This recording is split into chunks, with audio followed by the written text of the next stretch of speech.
Selamat datang ke kelas BM. Cikgu Zuhaili ada di sini. Mambang pendek, mambang persegi, mambang melintang. Aziz?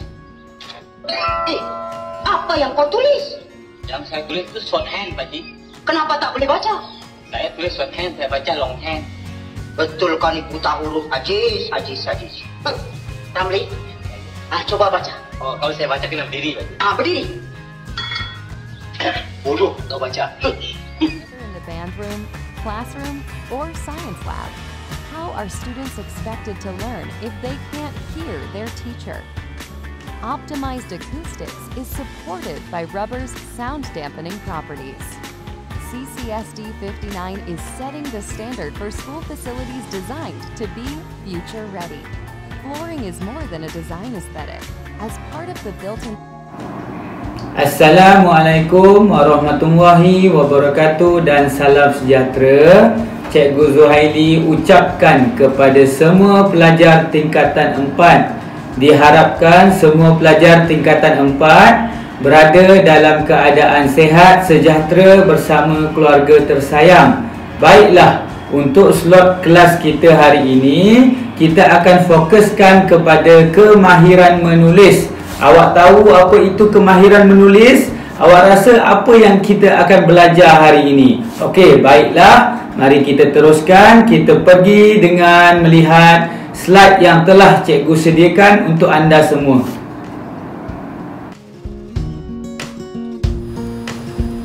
Kita sambung slot kita untuk hari ini. Untuk hari ini, anda semua akan belajar kemahiran menulis. SK kita 3.2 iaitu menulis dan mengemukakan maklumat tentang sesuatu perkara. Manakala SP 3.2.1 iaitu menulis untuk meramal sesuatu perkara yang dibaca, didengar dan ditonton dengan memberikan justifikasi menggunakan ayat yang gramatis. Seterusnya, objektif pembelajaran pada hari ini ialah anda semua dapat menyatakan sesuatu alasan yang akan berlaku dan menjadikan sesuatu yang wajar dilakukan daripada dibaca, didengar dan ditonton dengan menggunakan ayat yang gramatis berdasarkan bukti yang kukuh. Seterusnya, menulis karangan pendapat tentang cara-cara manusia menuntut ilmu pada masa hadapan. Seterusnya, bahan rujukan yang akan kita gunakan untuk hari ini ialah buku teks Bahasa Melayu tingkatan 4 KSSM. Anda semua boleh merujuk halaman 20 dan 21. Okey, baiklah, kita akan teruskan dengan pembacaan bahan dalam buku teks Bahasa Melayu tingkatan 4 anda semua. Boleh rujuk halaman 20 buku teks anda. Tajuk bahan yang kita akan baca ialah Berguru dengan Arya Putra. Okey, kita baca sama-sama. Maka Hang Tuah pun bangkit, sujud pada kaki Arya Putra. Maka Arya Putra pun berjalan ke rumahnya diiringkan oleh Hang Tuah dan Hang Jebat dan Hang Kasturi dan Hang Lekir dan Hang Lekiu. Setelah sampai ke rumahnya, maka oleh Hang Tuah, madu dan buah maja yang dibawanya itu pun dipersembahkan pada Arya Putra.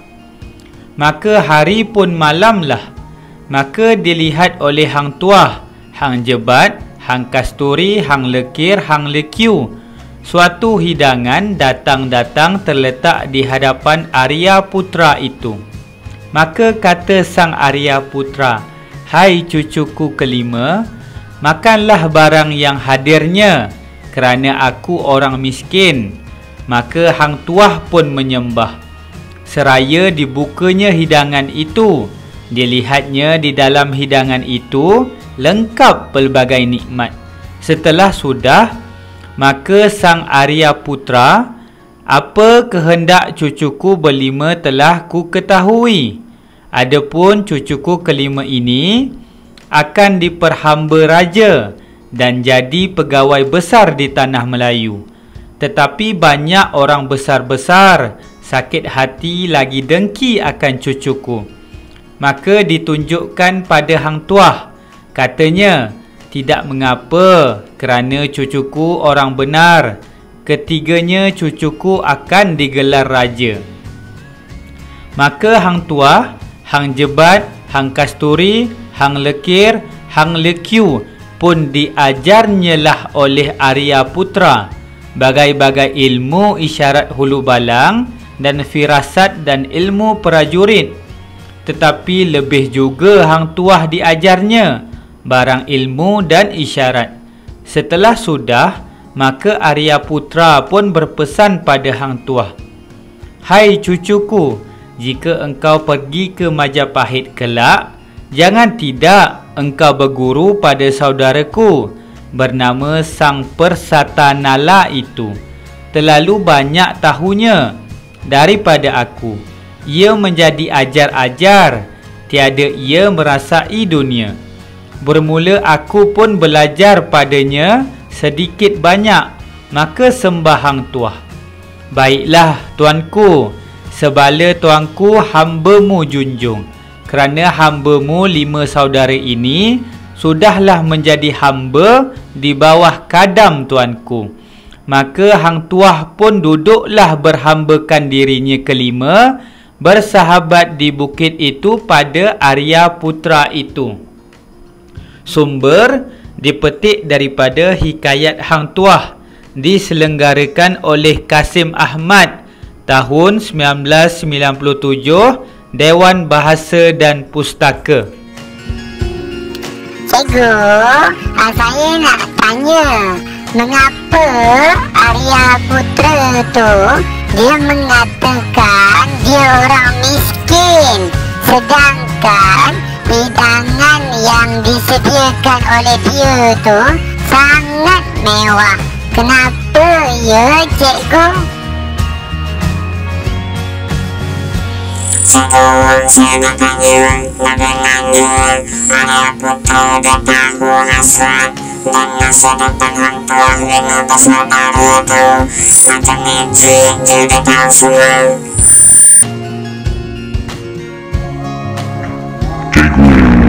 Saya nak tanyalah, adakah Hang Tuah 5 bersaudara tu berjaya menamatkan latihan menuntut ilmu dengan Arya Putra? Orang berjaya atau gagal, cikgu? Okey, baiklah. Di sini kita ada 3 soalan daripada para pelajar. Antaranya adalah, mengapakah Arya Putra mengatakan dia orang miskin sedangkan hidangan yang disediakannya sangat mewah?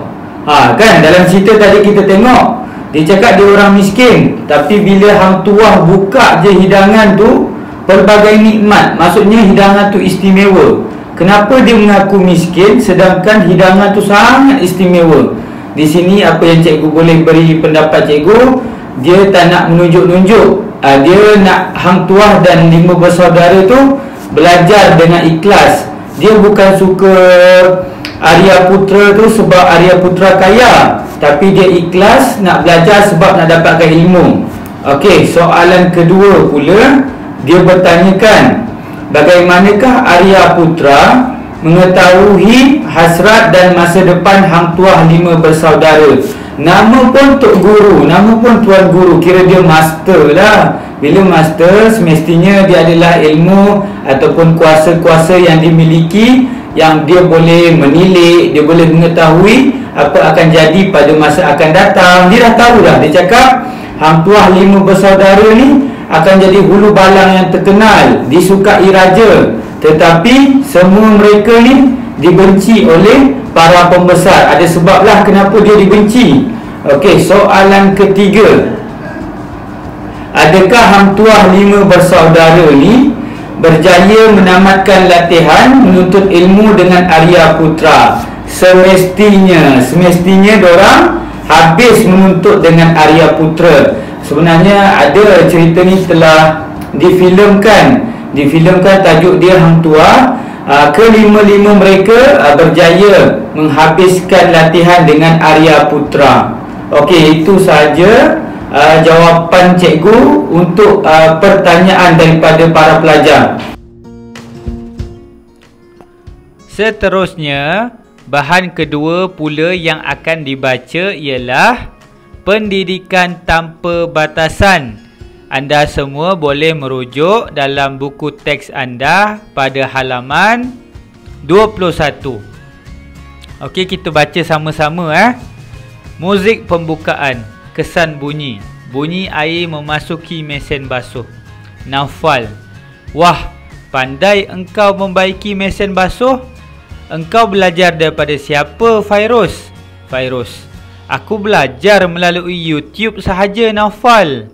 Naufal: bagus, Fairuz. Cara belajar telah berubah. Zaman Tok Nadur berkajang kain dulu, kita perlu berdepan dengan guru untuk belajar. Sekarang, melalui media sosial dan sidang video pun orang boleh belajar. Fairuz: walau bagaimanapun, sekolah, kolej dan universiti masih diperlukan. Belajar melalui internet ini hanya untuk menambahkan ilmu dan kemahiran sahaja. Naufal: betul, tetapi aku dengar ada ibu bapa yang tidak menghantar anak ke sekolah. Anak mereka belajar di rumah sahaja. Fairuz: oh, itu bukan disengajakan, Naufal. Anak mereka mungkin menghadapi masalah kesihatan yang kronik dan memerlukan penjagaan yang rapi. Sehubungan dengan itu, pihak Kementerian Pendidikan membenarkan penjaga melaksanakan pendidikan di rumah, tetapi mereka tetap terikat dengan kurikulum kebangsaan. Naufal: baru aku faham, Fairuz. Untungnya kita berada di Malaysia, kerana semua golongan boleh menerima pendidikan secara formal. Misalnya, untuk golongan kurang upaya, ada sekolah khas untuk mereka. Fairuz: bukan itu sahaja, Naufal. Kerajaan juga menyediakan kemudahan belajar di penjara dan hospital. Murid yang menghadapi masalah kesihatan boleh mengikuti program sekolah dalam hospital. Remaja yang sedang menjalani hukuman penjara pula boleh mengikuti persekolahan formal di sekolah integriti di penjara. Kesan bunyi: motosikal datang dan enjin motosikal dimatikan. Fariza: assalamualaikum. Abang Naufal pun ada? Fairuz: waalaikumsalam. Fariza dari mana? Fariza: saya dari kolej komuniti. Kursus membuat roti dan kek telah dibuka semula di kolej komuniti. Bukankah Abang Fairuz berminat untuk menyertainya? Ya, memang abang berminat. Kalau engkau berminat, Naufal, boleh turut serta sekali. Naufal: boleh juga, Fairuz. Sekurang-kurangnya masa cuti aku terisi juga. Okey, baiklah. Cikgu ada 3 soalan kepada awak semua. Okey, soalan pertama, adakah Fairuz bersetuju dengan pendapat Naufal yang menyatakan ibu bapa sengaja tidak menghantar anak mereka ke sekolah? Okey, soalan kedua, pada pendapat kamu semua, di manakah pelajar-pelajar kurang upaya bersekolah? Dan soalan ketiga, adakah semua yang bergelar remaja dibenarkan bersekolah? Contohnya remaja yang dimasukkan dalam pusat pemulihan. Macam mana dengan dorang? Di mana dorang bersekolah? Okey, siapa nak jawab sila angkat tangan. Okey, cikgu, saya sukarela nak jawab soalan cikgu tu. Sebenarnya Fairuz tak bersetuju dengan pendapat Naufal tu. Sebab bukan semua ibu bapa tak hantar anak dorang pergi sekolah. Yang tak hantar tu Mungkin ada sebab, contohnya anak dia tak berapa sihat ataupun kurang upaya. Saya rasa itulah cikgu jawapan saya. Cikgu, saya nak cuba jawab soalan cikgu tu pasal pelajar-pelajar kurang upaya. Saya ada terbaca dekat surat khabar pelajar-pelajar yang kurang upaya atau OKU ni, diorang akan dihantar bersekolah di sekolah pendidikan khas. Betul ke cikgu?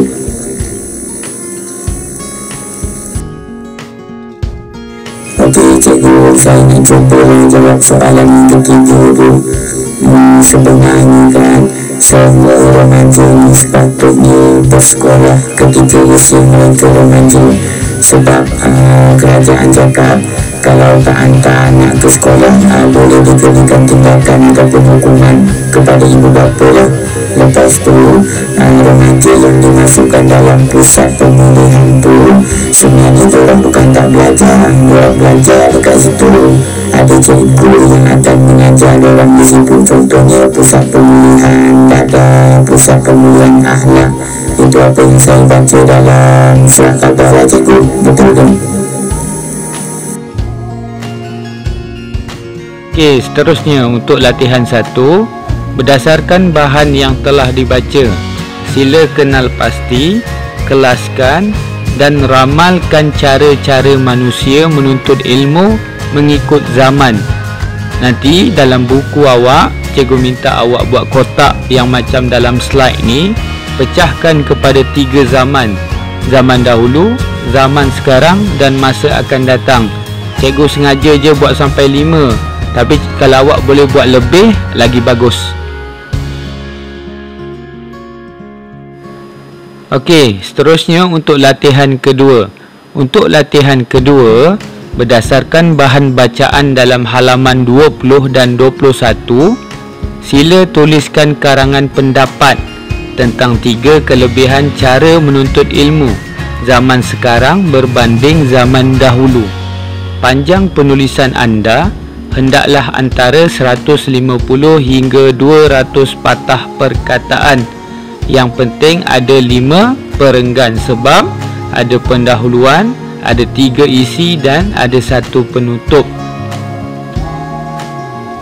Okey, itu sahaja pembelajaran kita untuk hari ini. Jika ada sebarang pertanyaan ataupun soalan, boleh terus berhubung dengan cikgu. Okey, jumpa lagi untuk kelas yang seterusnya. Assalamualaikum warahmatullahi wabarakatuh dan salam sejahtera.